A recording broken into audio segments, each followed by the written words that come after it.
Go. This is the Surly Grognards for August 8th, 2016. This is Peter Bowman, and as always, I'm joined by my good friend and co-host, Eric Carlson. How are you doing tonight, Eric? I have bourbon. Bourbon. This means I'm okay. Okay, then. Bourbon is good stuff. Bourbon is good. So, we were sort of noodling an idea, something resembling an idea for an episode today, and our friend Gav sort of shot an idea at us that I think we've talked about before, but since when has that ever stopped us from talking about things? Yeah, no shit. Uh, so Gav suggested we talk about adaptations from other media into tabletop games. And because it happens a lot, because of course it does. Yeah, I mean, of course it does. Though Uh, never on the things that I want it to happen to. yeah, Still looking for that Mass Effect RPG. it'll never happen. No, no. Although do something stupid like leave out Krogan to annoy me.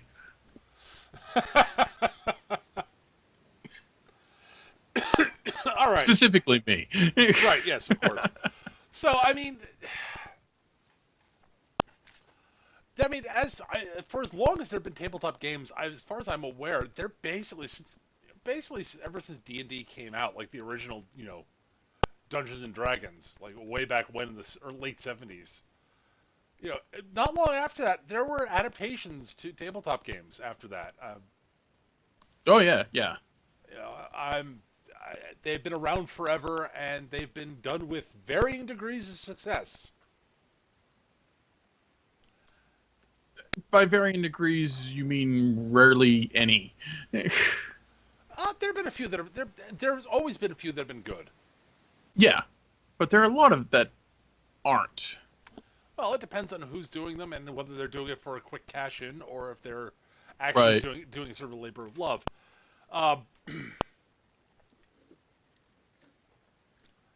Uh, as an example, for leaping to mind of stuff that's generally pretty good, for the longest time, Steve Jackson Games would release, source books based on based on works of fiction for GURPS, and they were almost Yes. universally good. Yeah, no, Steve Jackson might be. I've never met the man, but I understand he's a complete shit in real life. But he does. I've heard he's a type A sort of. He can be sort of type A prickish at times, but he can also be a good, decent guy. He's just aggressive. Gotcha. But in any case, his GURP supplements have always been pretty damn solid. Yeah, for the most part. Like I can't think of one that I didn't think was pretty good. Well, his mecha one wasn't very good. That's because GURPS doesn't handle mecha very well. Well, no, the thing is, even for the ones that don't there are a bunch that I don't think handle the setting particularly well mechanically, but they're always at least worthwhile to have as resources. Yes. Because, dear Yes. God, the C. Jackson Games people put in a lot of research into those books. They really do. Like the time they had all their computers seized by the FBI because their hacking supplement Yeah, that was for GURP Cyberpunk. yeah, or the fact that GURPS Uplift was partially written. It was partially written with David Brin, and there's new stuff in there that wasn't already in the books Brin published. That is, Brin is declared canon. Yes. And he is in fact the final arbiter because it's his fucking world. Right, exactly.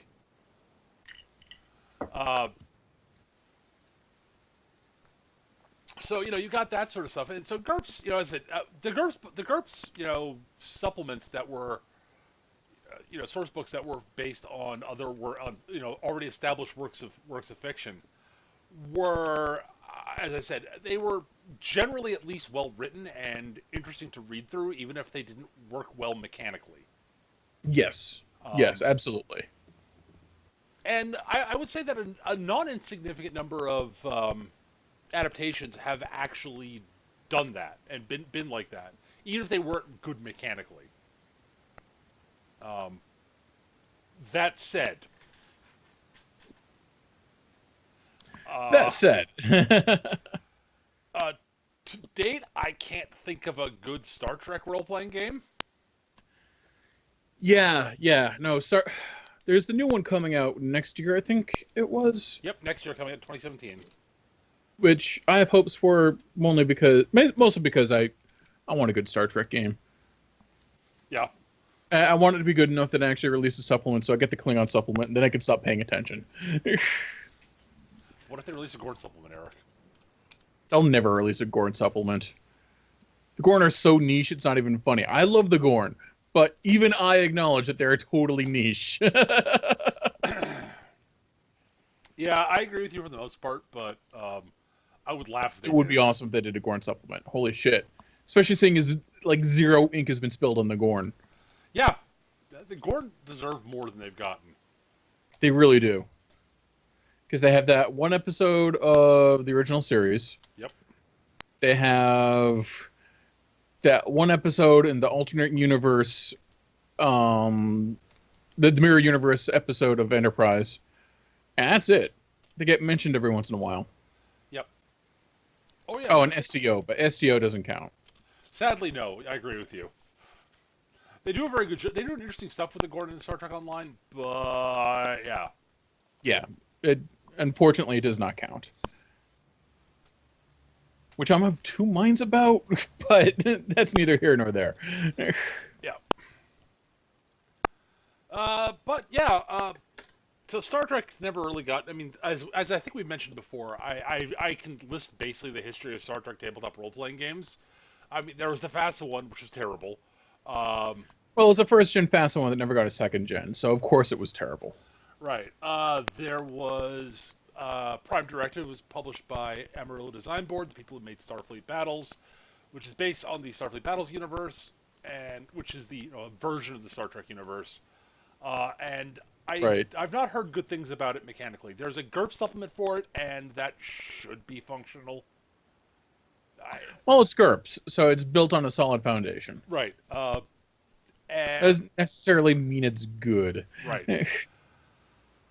And then there's the Last Unicorn Games one, which is the character generation's fun, and there's a lot of good sort of fluff in there and supplement, sort of history stuff that you can read through the various books.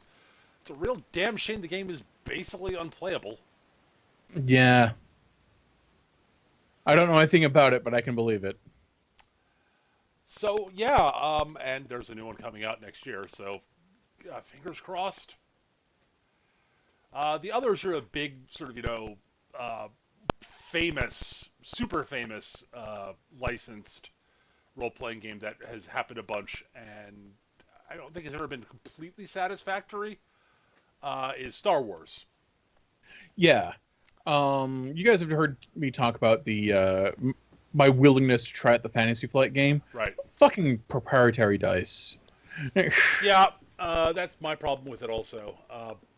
I've played both the West End Games D6 version and the Star Wars D20 version, based on D&D 3.0, whatever. So it's a D20 system. Both of them were playable. Both of them did certain things that felt more Star Warsy than the other one, and then did things that felt, not very Star Warsy. Right. I'm pretty sure I played a session into the D6 Star Wars, but I don't remember it. But I have played a fair amount of the D20 one. So neither of them handle the Force well. No. Well, why are you playing a Jedi in Star Wars anyway? You've got bounty hunters right there. Some people like them, and I totally understand that. And if it's a Star Wars game, they have to actually address the Force. They have to. This is true. You do absolutely have to address the Force. So, they just didn't do it well in either of the games. The problem is, Force, being able to, spend a Force point by a Force sensitive. Both games allow you to do that to a certain degree, and they both basically allow you to roll an extra die by doing it. It's a solid mechanic. That's fine. Yeah, no, I like that. It's basically just and I invoke the power. It's a fate point, basically. Yep. And I think that's pretty cool. but neither of them handles force powers particularly well. Although I will say I think this D6 game handles them better than the D20 version. Yeah, because the D21 basically had you burning health to use them, and that was yeah. I was very glad that I was not playing a force user in that game once I started seeing someone have to do that.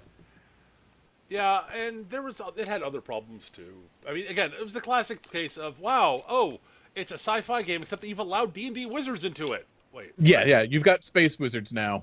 But wait, what? And they got laser swords. Which What? can do everything. What? Wait, what? Why is this reasonable? It's not. It's Star Wars. Oh. Yeah, I mean, they use etheric rudders to steer their ships. It tells you everything you need to know. But yeah, And here's the thing. I think force users are great antagonists slash MacGuffins for a Star Wars game, but I've never really liked playing with them. Hmm. I mean, unless everyone's playing a force user, in which case you're frozen out of the best time period for Star Wars. I will say the one time I played a long-running Star Wars, the West End Games one, we had one force user in the party who was a failed Jedi was using the failed Jedi archetype, and that actually ended up working out okay. Yes, I remember looking at the D6 the D6 rule book when you gave it to me, and I was like, the failed Jedi is a character concept I can get behind. Yeah, because he's the really interesting thing about him is that while he's very powerful, there's incentive to not use his force powers. Yes, because I didn't look too closely into how it works, but he starts out with a dark side point, which is all kinds of bad. Yep. So yeah, that helped a lot. It meant that he didn't the Jedi didn't overshadow everybody else, and the game didn't become all about them. So Right. Which I feel a little guilty about in the early days of the Unleashed game with Grunther. Early on, Warlocks are really strong. Like I figured they would be, but so I kind of hampered myself by sticking with melee. But yeah. But yeah, also honestly, I hate to say it, but with the right with a good group, of players who are if as long as the players are sort of grok how to handle it and are mature about things, even like a full-on Jedi won't like if the players are handling it right, it won't completely it won't fully steal the spotlight. Yes. Especially, and even if it starts doing it a little bit, usually a good group they'll work around it or will just zen with it, and it's fine. But yeah, and I've been in plenty of games where one character ended up being the focus, and everyone's just like, okay, I guess they're the focus now, so we'll just slide around and make that work. Yeah. And I know there are plenty of. I've also been in games where that's been a huge problem. Oh God, yes, absolutely, and that's a problem with the design. Still, as I said, it doesn't change the fact that this is a problem with the design. Right. Just because a group can work around it doesn't mean it's not a problem. It's like my long-running argument with people basically, when I complain about mechanic in a game, they go, "Yeah, but the game master can just fix it, change that, so it's not a problem." I'm like, but no. That's something. Yeah, that is something they should have spotted, and is not the. Well, the game master can just fix it, and I encourage game masters to do so. It's not something they should have to. It still means it's badly designed. Yes. The fact that the game master can ignore a rule, that the game master of the group can ignore a bad rule, does not mean the rule isn't bad. One of my pet peeves. At any rate, so those are the two sort of big ones out there, and I'm curious, Eric, have you played any other adaptations of other fiction to tabletop games that you of note? There was the long-running Farscape game, which was also based on D20. Right. And I recently recovered that book from a pile of books. And you know what? As much fun as that game was entirely despite the game system. It was good game mastering by a revolving door of game masters and good players, and just and a testament to what you can do when you've got a shitty game system. Right. Like thinking back, I remember like thinking like, no, Luxons always get the tongue sting. It's dumb that's a feat restricted to warriors. That is dumb. We are editing that right now. Okay.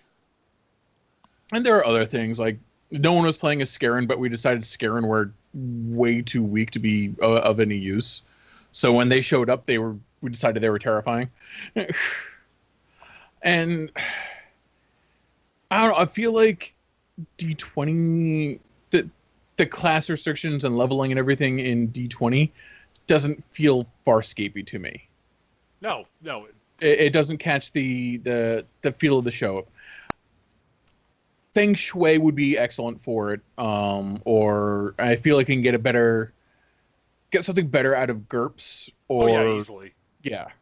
Almost any point-based universal system that does sci-fi will do it better, I think.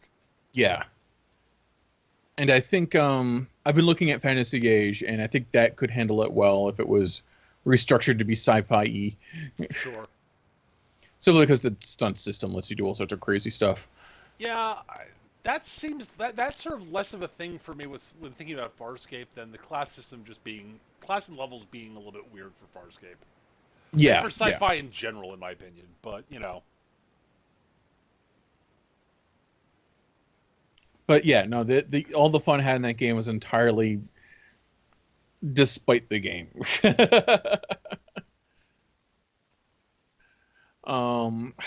What are other ones? I know I've played a bunch of them. I just can't remember what they are. Let's see. Some other ones that leap to mind. I mean, there are a bunch that I know of. There are a bunch I haven't played. Like, I've never played the Buffy the Vampire Slayer one, although I've heard good things about it. Yeah, same here. I've never played it, but I've heard it's good. I've not played the Dresden Files one either. I've heard good things about it. I have that. The problem is I have the Dresden Files book, but I don't have the Fate Core Rule book. And apparently I need the Fate Core Rules book to know how the fuck to play Dresden Files. Yes. Okay. Let's see what else. There's the Firefly game, which I've not played and don't know anything about. I don't know anything about it. I see no praise or or hatred for it anywhere, which leads me to believe it's thoroughly mediocre. That's sort of my take. Yeah, that would be my assumption. I'm blanking on the Rogue Trader / the Fantasy Flight 40K stuff is interesting. It's one tabletop being translated into another. Yeah, I was debating whether to bring up the Fantasy Flight 40K and Warhammer Fantasy games. Yeah, because you're translating a war game into an RPG, and it feels 40K when you read the 40K short stories, but doesn't feel anything like the tabletop war game. So it has the right feel as long as you're sticking to the fiction. But as soon as you start like trying to figure out like, well, why won't my last guns even do anything to a Space Marine? Clearly I should shoot enough of them to be able to kill him. But that's just not how it works. Because Space Marines are terrifying juggernauts, one of which will destroy an entire city. Right.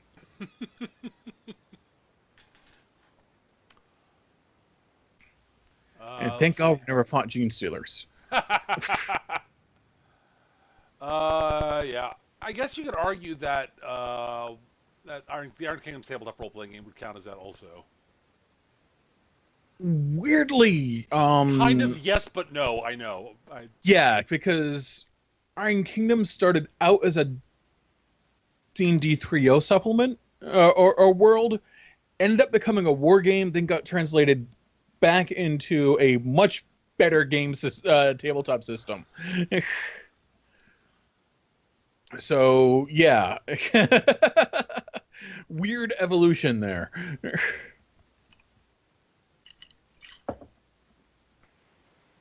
So, I'm going to go with parallel evolution and just call it that. Right. I think of other ones I've played. I must. Oh, right, the James Bond 007 role playing game.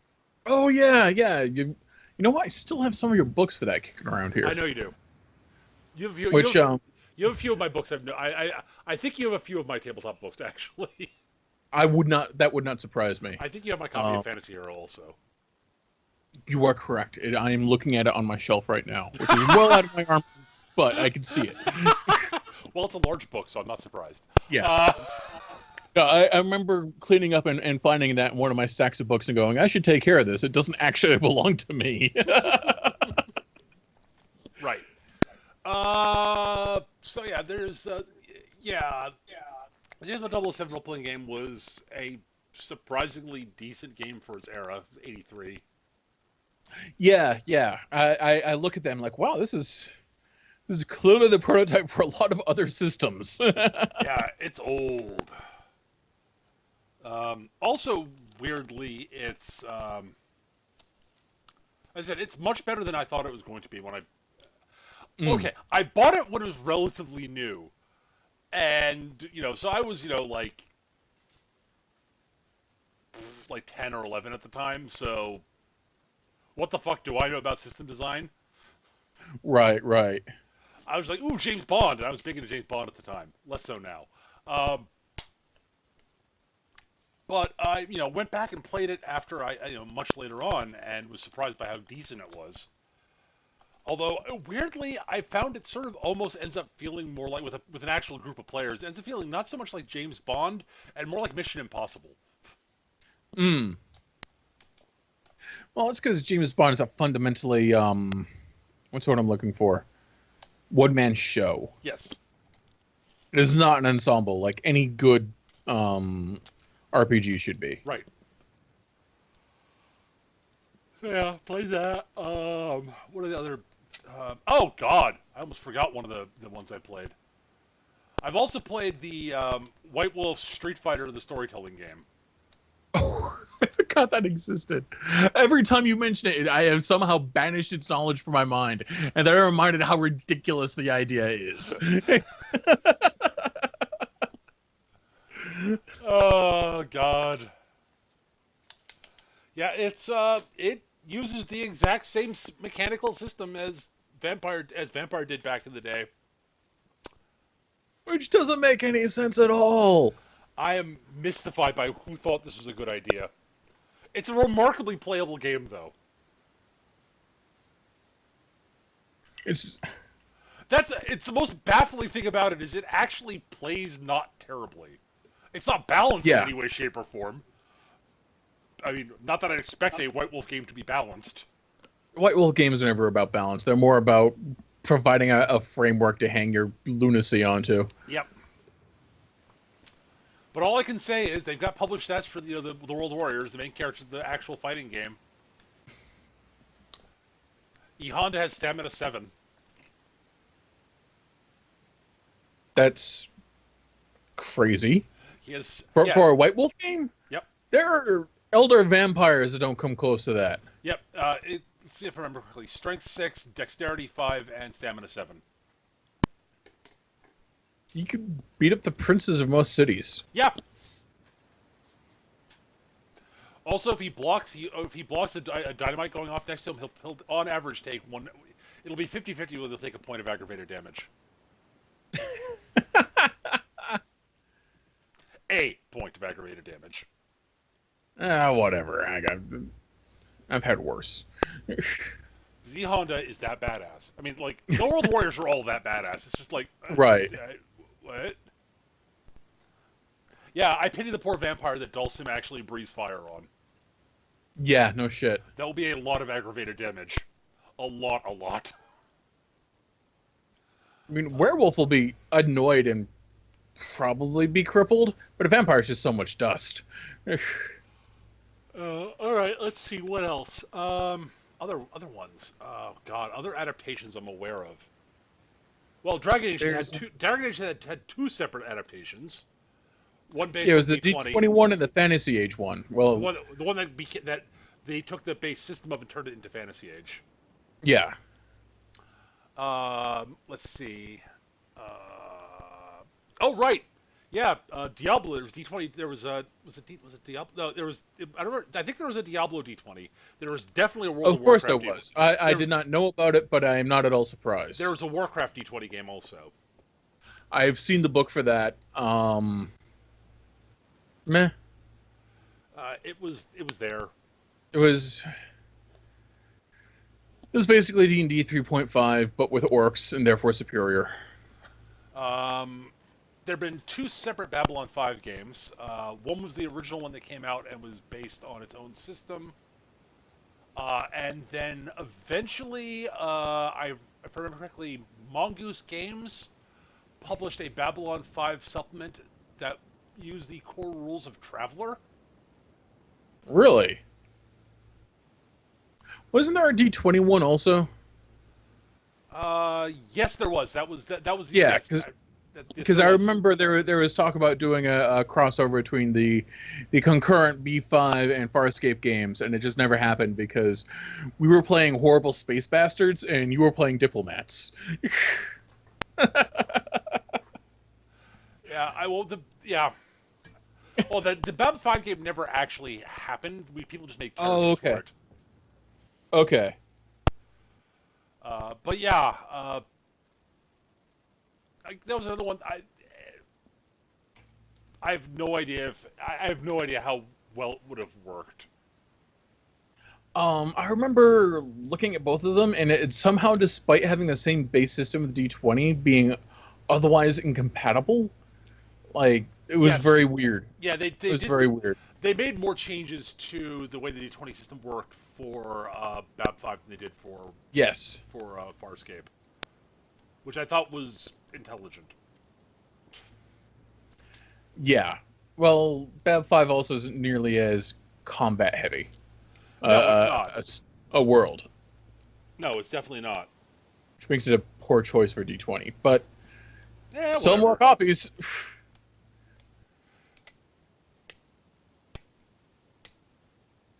I don't know. Let's see, other one. There have been a host of various supplements that have been put out for various anime series. Yes. There's in various systems. Yeah. Palladium had Macross, specifically Robotech, actually. Yeah. It was the best thing they ever did because it had Valkyries in it. It was one of the two. Actually, the other pretty good Palladium game was also licensed at thing, which is the Teenage Mutant Ninja Turtles one. I've heard good things about that. Yeah, the dude who wrote that actually did a lot of work on Amber Deisel's game, if I remember correctly. But yeah, both those were actually among the more functional Palladium games.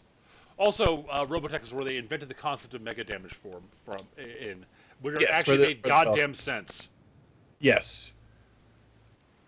I remember there was brief talk about doing a no holds barred Rifts game. I was like, okay, so I'm playing a space orc with a Valkyrie. The end. And then they're like, no, Eric, you can't be an orc and have a Valkyrie. Well, it's what's going to happen. And then they didn't call me back. Yeah, well, I would have done something equally. That's what happens when you say no holds barred. There's going to be a space orc. There's going to be a giant robot. I would have done something similar, but I admit most of it was assuming that they would tell me no, so I could actually have a way to get out of the game. Because I have zero interest in playing Rifts ever. I don't know. Rift's biggest problem is its system. Because the concept of being able to do whatever the fuck you want has some appeal, and that's what Rifts has. Is just completely over the top, zany, do whatever the hell you want. Unfortunately, you're stuck with the Palladium system. So Yeah, and people who are mostly single player people who like the Palladium system. I like almost no one I know who likes the Palladium system are people I like at all. right. And virtually everybody who's a big fan of Rifts, I want to punch. This is an uncommon statement coming from me. It is. You are not nearly so prone to violence. Oh my god, everybody I have ever met who's a fan of Rifts, like a big fan of Rifts, I've like, oh my god, I want you away from me. I do not want to breathe the same air you're breathing. Leave me alone. Thinking about it, yeah. I've Oh had my similar god. experiences. It's It's been a long time since I don't hang out in game stores Yeah. much anymore, but yeah. Let's see. But yeah, so there's those two. There were a bunch of them that were published by there were a bunch of supplements for a bunch of different anime series that were published for the Big Eye Small Mouth system. Uh, Yep. and a few of them got D20 workovers. Slayer's being the one that leaps to mind. Yep. And Slayer's D20 works shockingly well. Yeah, you just have to start at like level 7. It helps. Even hell, just starting at level 3 helps a lot. Well, that's true for most of the D20 stuff, honestly. Yeah. Because suddenly you're no longer murdered by goblins as a first level wizard. There's not a single character in the entirety. There's not a single player character type that has a good odds of surviving fighting a significant number of orcs armed with battle axes. This is true. This is very armed with great axes. That's what it was. Yeah. Which the default this is orc very writer used. Because eventually one of those orcs is going to crit, and then you are going to explode into a fine red mist. Yep. Because, oh my god, yeah, 3.0 did not handle damage curves on critical hits on weapons like that at low levels well. No. It worked out fine once you got to level 5 or so. Then it was actually fine. Everything worked pretty well. It's just at low levels, it's just like, oh, and it's just that then you hit level 7 and the wizard stops being fair. What? No, Eric. So you have like this like 2 or 3 level like window where the game is good. Yeah. Honestly, wizards are don't break the game at 7. They don't really start breaking the game until like level 10 or 11. It's just that it starts at 7. The last I'm counting Pathfinder as D20, honestly. Yep. Last D20 game I played was Pathfinder, and we got around the whole wizard problem by not having a wizard. Yeah, I can see that. Until Matt Gertman joined, and he went like, I'm just going to be a boom wizard. I'm not going to bother with any of these utility spells. I'm just going to blow shit up. Awesome. Yes, the wizard who is actually bordering on fair. Yes. Yeah, I remember getting into a debate with somebody about someone. I can't remember who it was, talking about how like, yeah, fighters can match wizard damage, and I'm like, okay, fighters have to spend a lot of their feats to do it, but that's sort of what fighters get. But that's not where the wizard shines. Yes, the wizard. No, it's the, stuff like It's the ridiculous utility magics. Well, also all their things of save or die, or if. Yeah. Man, I fucking hate save or die. It could be worse. It could be if you die, or if you make your saving throw, your life sucks. Yeah. But there are a lot of those too. A lot.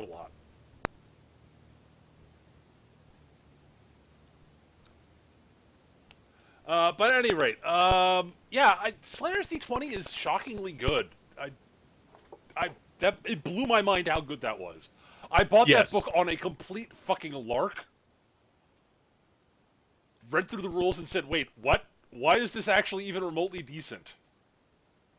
Zarkov was a lot of fun. I will certainly say that.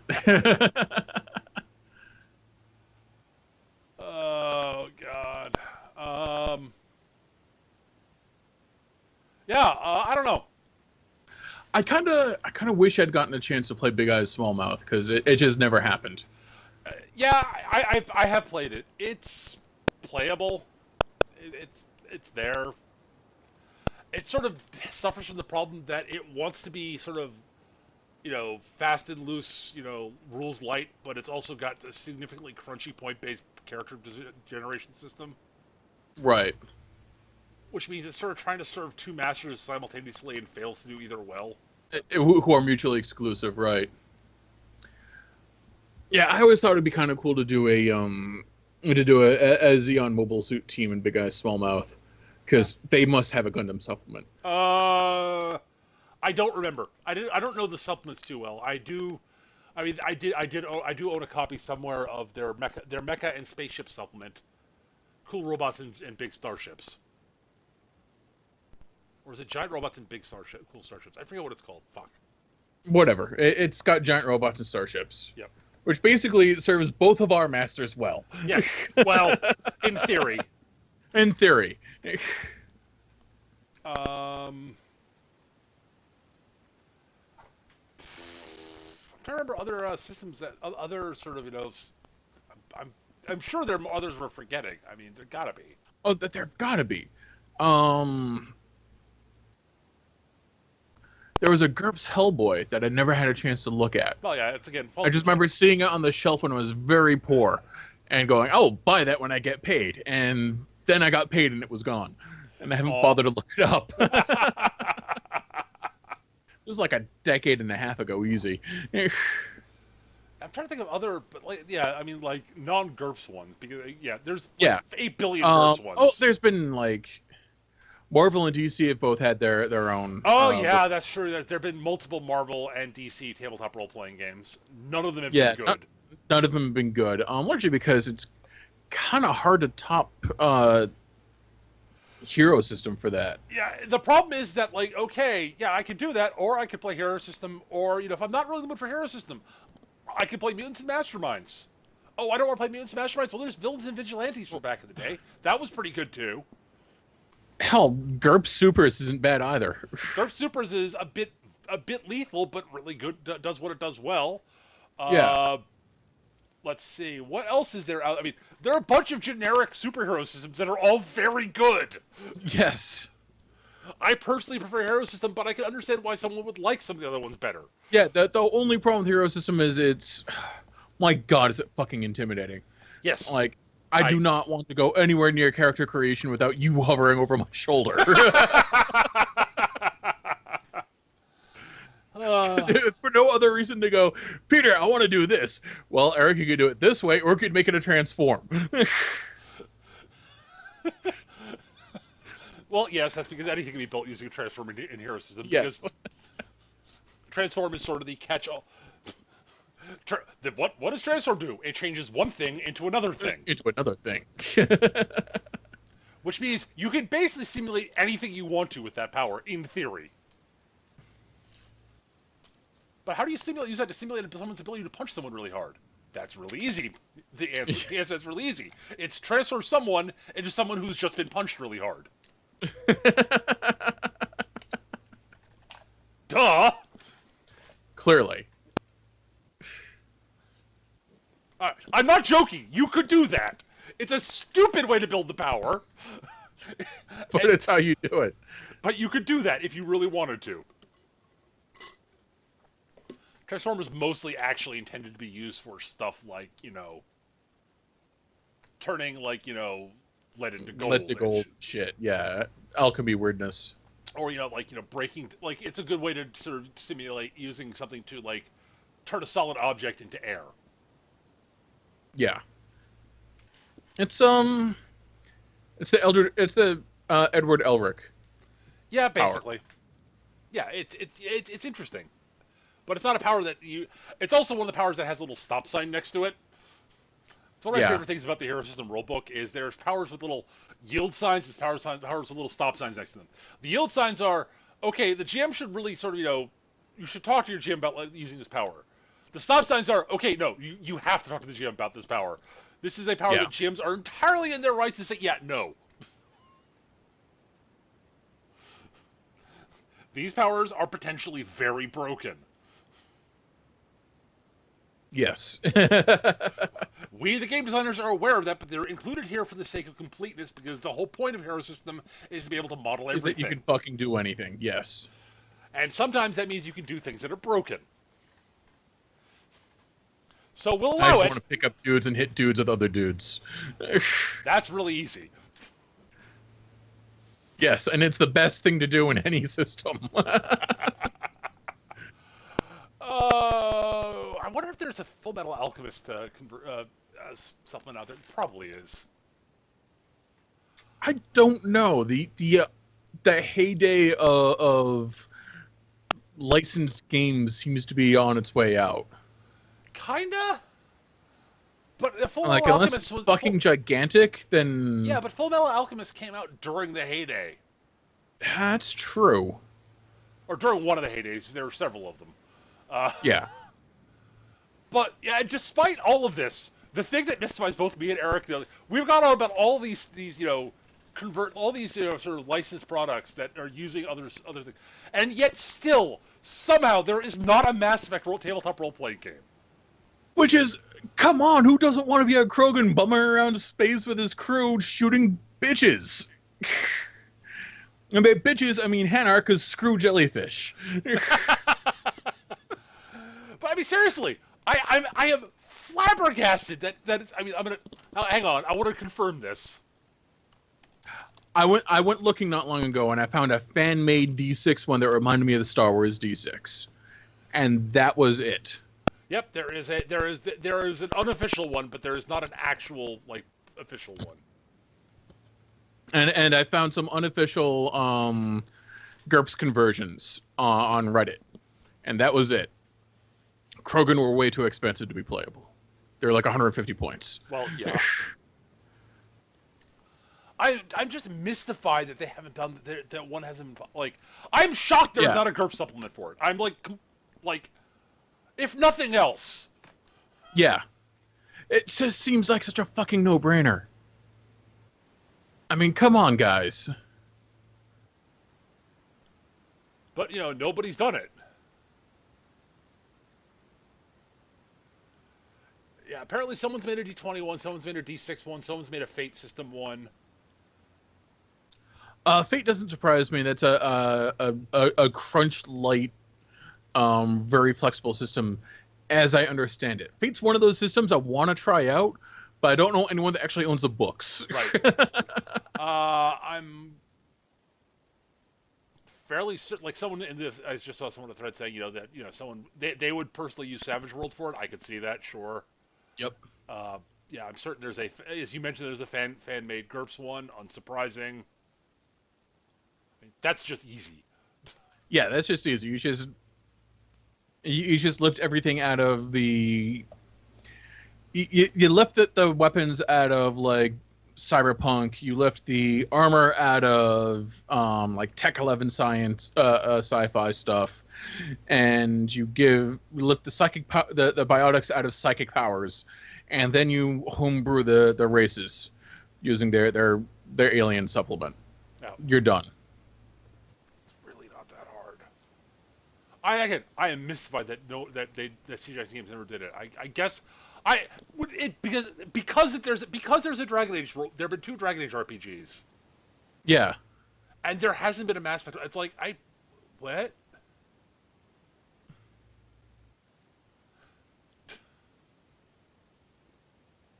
Well, whatever. Yeah, it's not like Dragon Age isn't not Dragon Age. Mass Effect isn't beloved. Where you don't have the kind of internet lunatic fervor over the ending of a series that is not adored by millions. Right. Mass Effect is largely lauded as one of the best new science fiction properties to come out in decades.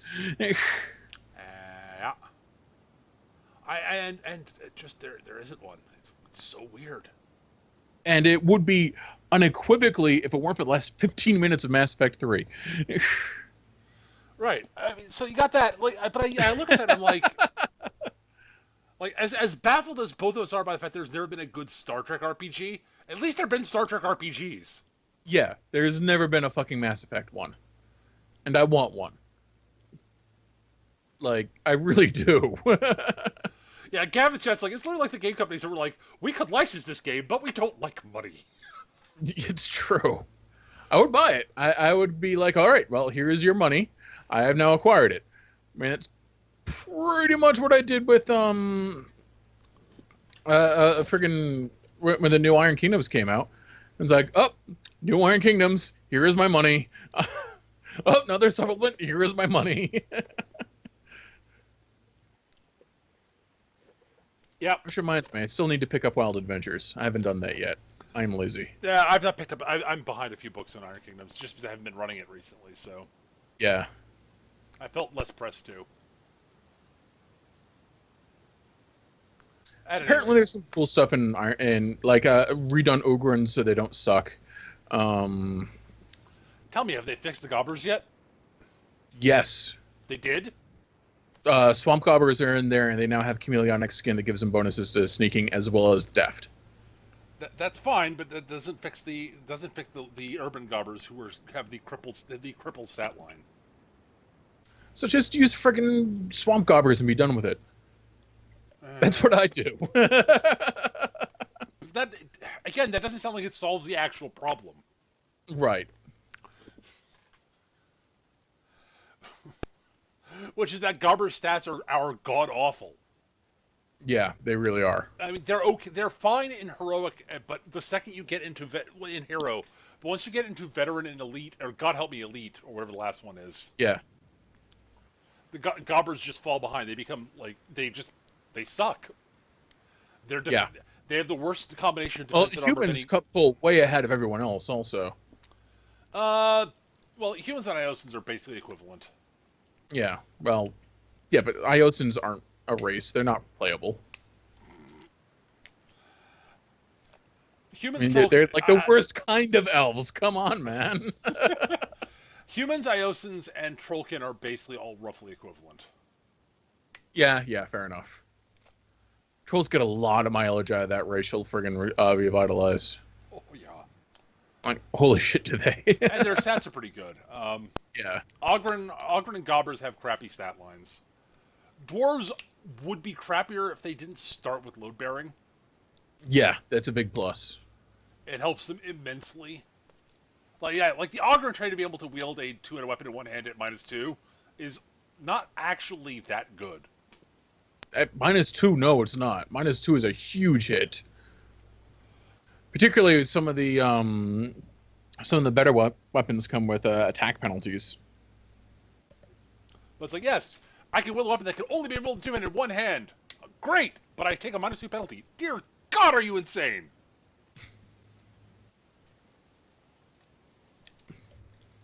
Yeah. I don't know. So yeah, I need to pick up Wild Adventures to see exactly what they did to stuff. Right. And apparently they've got new careers and how to make actual magic items and that kind of shit. Yeah. I wish I was more excited by that than I am. I don't blame you, man. I love Iron Kingdoms, and I think Unleashed has some really cool stuff in it, but it's totally not your bag, and no, I understand. It really isn't. At the same time, Unleashed is totally my bag. I get to eat people. Like, I'm okay. Like the wilds are a great place to go to adventure occasionally, which is why I'm glad I own the book. Yes. But like most of the races, they're just like races I look at and going, yeah, I have negative interest in them. I'll tell you about the Tharn meat wizard I wanted to make, right? That you would never let me play.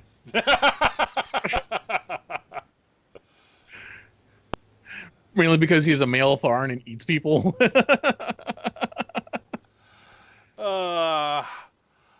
It's a character. If I was in the frame of mind where I could run a game where that character would be functional, I would allow him. But the problem is that sort of game wouldn't. I don't know if I'd be able to run that much more than like 4 sessions at most.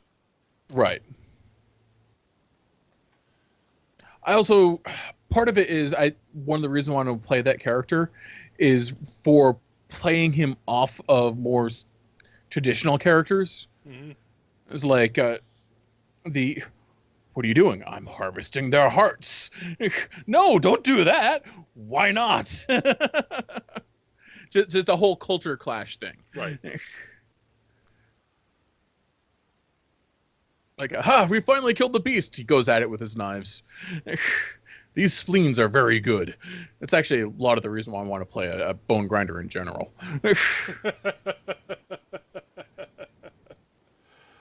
Oh, God. Yeah. But yeah, so... Yeah, I reckon as I said, the Unleashed stuff has some really cool stuff in there. I want to... No, I understand. And, yeah, it's not your bag. It's totally my bag, though. Yeah. I mean, you get to be monsters. It's all about playing monsters. Yeah.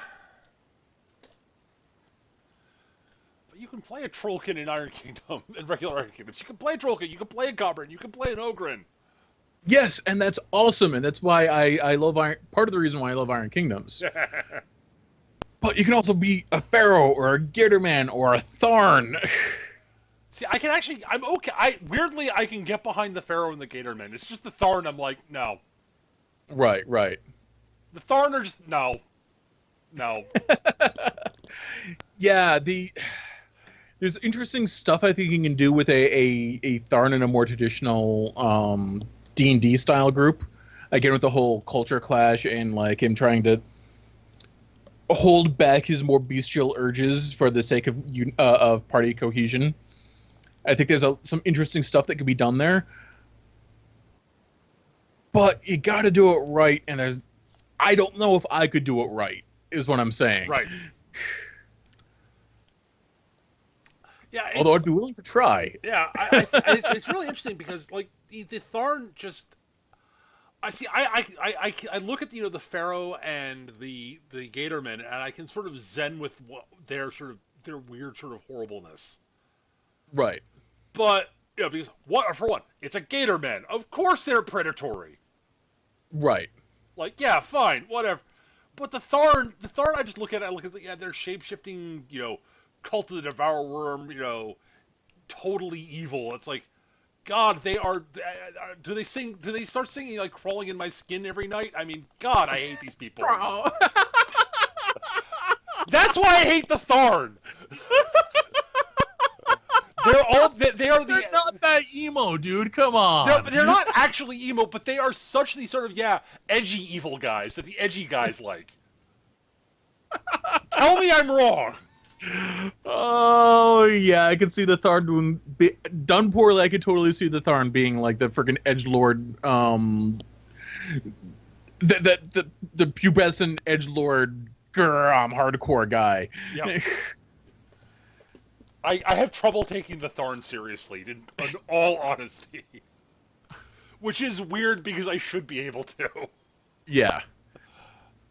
That's what I said. I look at the Tharn and I go, no. If you ever run a pirate-themed Iron Kingdoms game, I am playing the Pharaoh Bone Grinder Pirate, Pork Chop. He's the ship's cook. Don't ask what's in the food. I have no idea if I ever will run another. I did run a brief pirate game with my Thursday crew, but right. I admit I conceptually like the idea of having a Gatorman pirate chieftain as the ship's captain. Yeah, I could totally see that. Because it would be funny and kind of awesome. And you could call the ship the Menagerie. Possibly. But he was like one of the few atypical guys on that ship. He was an NPC it was an NPC I had in the Right. And weirdly, his crew was fanatically loyal to him. Well, yeah, he ate all the unloyal ones. Actually, that's the thing. That's one of the few things. He's more than willing to eat people. He doesn't eat his crew. Okay. That's where he draws the line. He figured out at some point that by not eating his crew, they're more likely to not run away and flee his ship. It's like, wait, if I don't eat the crew when they die, Like, okay, first off, like, the threat of biting somebody as punishment, fine, he's perfectly okay with that. And once he's bitten someone's arm off, it'd be a shame to waste it. Yeah, certainly. But interesting enough, he doesn't have to discipline his crew very much anymore. It's interesting how people It's funny how that works. when a 500-pound, 8-foot-tall gator monster is your captain, you're not that likely to actually do things that'll make him angry. It's funny how that works. Really, I mean, come on, man. No. We are fanatically loyal to our captain. He's an 8-foot-tall gator man. Yeah, exactly. Yes, and we're on his side. And he is actually loyal to us. He treats us well. Do you understand what that means? Oh.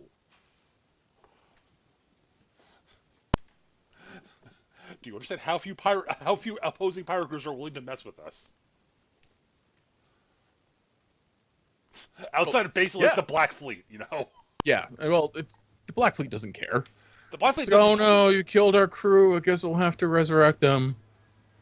Oh wait, it's our Revenant crew. They're getting back up anyway.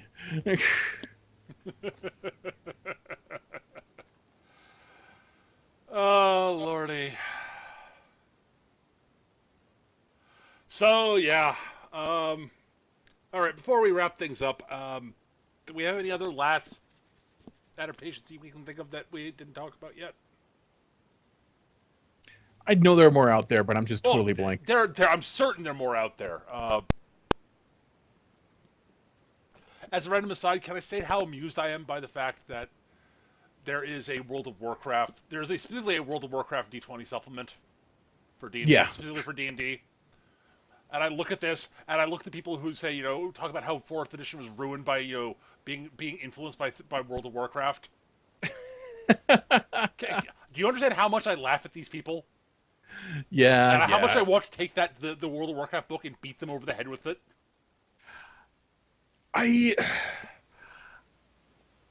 I'm convinced that most of the people that had problems with the 4th edition never gave it a fair shake. I'm certain of that, actually. Because the game is actually remarkably good at what it does. Mm-hmm. But yeah, you can't roleplay in 4th edition. To which my reply is, fuck you, yes you can. Bullshit, yeah. You can roleplay in fucking Rifts. If you can roleplay in Rifts, you can roleplay in fucking 4th edition. Yeah. But yeah, at any rate. Oh, Gav actually in the chat actually mentions, has there ever been a Doctor Who game? Yes, there is one. I actually watched someone running a session of it online. It looked kind of neat. There's a lot of cool things about it. I didn't buy it because I wasn't really willing to sink $60 into it. Yeah. It's got some cool ideas in it though. And there's also a leverage tabletop game, bizarrely. I've heard sketch going on about that. Yep. I've glanced at the rules. You also didn't pick up the Doctor Who game because you really didn't want to have to deal with me playing Gary the Friendly Dalek. Well, no. See, that wouldn't have been a problem because I would have said, no, Eric, you can't play a Dalek. But I want to be a Dalek. And Eric, no, you can't be a Cyberman either. Not that you would. Not that I would. The Cybermen aren't really my bag. No. No, they really aren't. No, you can't be a Suntaran. It has nothing to do with being traumatized by them as a small child. Nothing. You also can't be a Suntaran, Eric. The Suntarans are kind of like boring Klingons. They are. They really are.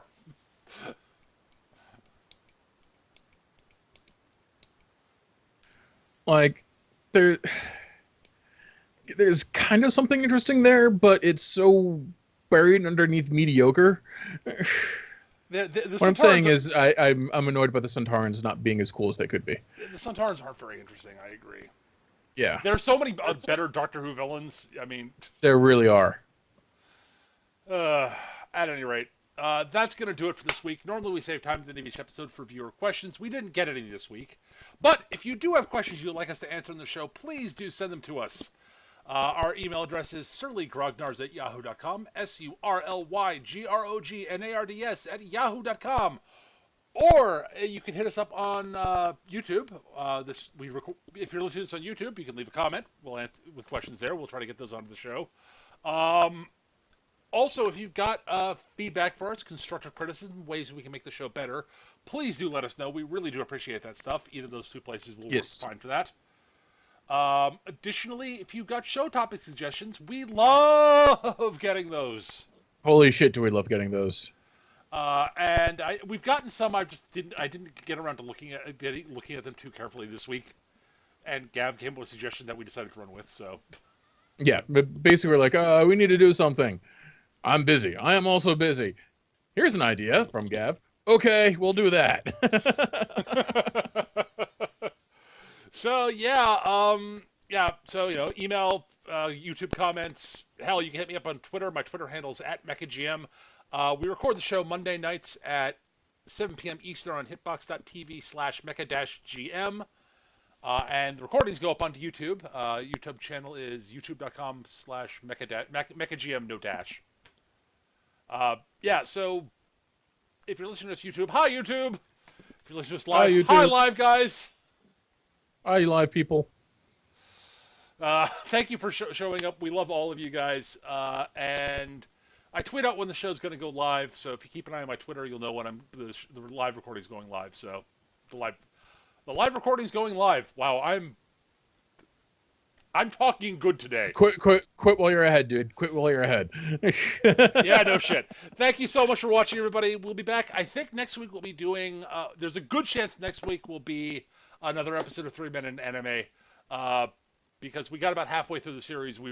Next series we're doing this weekend. So I did another 12-episode series because I like 12-episode series. I don't blame you. Anyways, guys, that's gonna do it. Catch you guys next time. Bye, everybody. Bye, humans.